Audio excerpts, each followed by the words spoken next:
যেগুলো তেল বিভিন্ন ডিস্ট্রিক্ট, ঢাকা, কুমিল্লা, বরিশাল, যে তেলগুলো এখান থেকে যায়, চিটাং থেকে যায়, পদ্মা মেঘনা থেকে বার হয়, ওই গাড়িগুলা এখান থেকে তেলগুলা এদেরকে দিয়ে যায়। এখানে টপ টু বড় পর্যন্ত 12টা মনে হয় এরকম স্পট আছে। এরা দাঁড়াইবো, গাড়ি তেল দিয়ে চলে যাবে, হয়তো ডিস্টেন্স 5 টাকা বা 2 টাকা 3 টাকা ডিস্টেন্সের তেলগুলো এরা কিনি করে, আবার এরা একটা ফার্ম থেকে 1 টাকা কমে এরা বিক্রি করে। এগুলো অবৈধভাবে এরা দিয়ে যায়, এরা আবার অবৈধভাবে বেছে, হয়তো এরা স্টক করে রাখছে, কিছু তেলের দাম বাড়লে পয়সা পাবে। মানে এটা হয়তো ওনার কপাল খারাপ, তাই উনি ধরা খাইছে, বিষয়টা বোঝেন। কিন্তু শুধু এটা না, এখানে আরো অনেকগুলো আছে।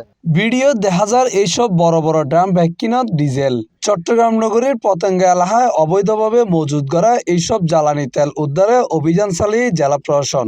এরকম 51, 2 2700 ড্রামত সংরক্ষিত প্রায় 5400 লিটার ডিজেল জব্দ করা হয়, যার আনুমানিক বাজার মূল্য প্রায় 5,40,000 টাকা। এছাড়া ডিজেল লোডিং ও আনলোডিং এর হাজে ব্যবহৃত 3 নং পাম্পও জব্দ করেছে ভ্রাম্যমাণ আদালত। শুক্রবার মার্চ 27 তারিখ সকালে 11:15টার দিকে চট্টগ্রাম বিমানবন্দর সংলগ্ন পতেঙ্গা এলাকায় অভিযান চালায় এরা অবৈধভাবে মজুদ করা বিপুল পরিমাণ জ্বালানি তেল উদ্ধার করেছে ভ্রাম্যমাণ আদালত।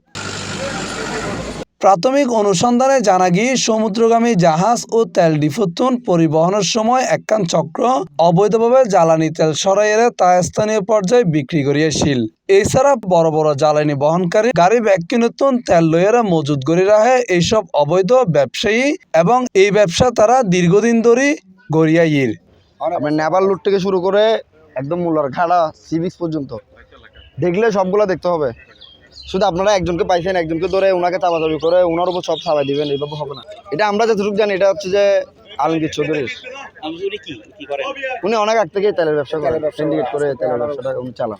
স্থানীয় কল জানাই বিমানবন্দরতুন শুরু করে মোল্লার ঘাটা পর্যন্ত এরকম 10খানতুন 12 দোয়ান আছে যারা এই ধরনের তেলর অবৈধ ব্যবসা ব্যাকিন গড়িতা হয়।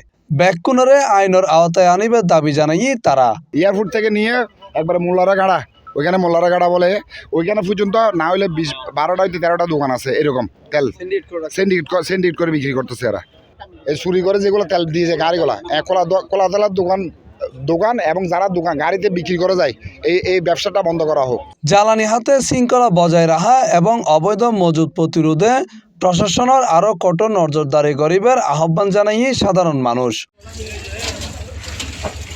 C+ TV Chittagong.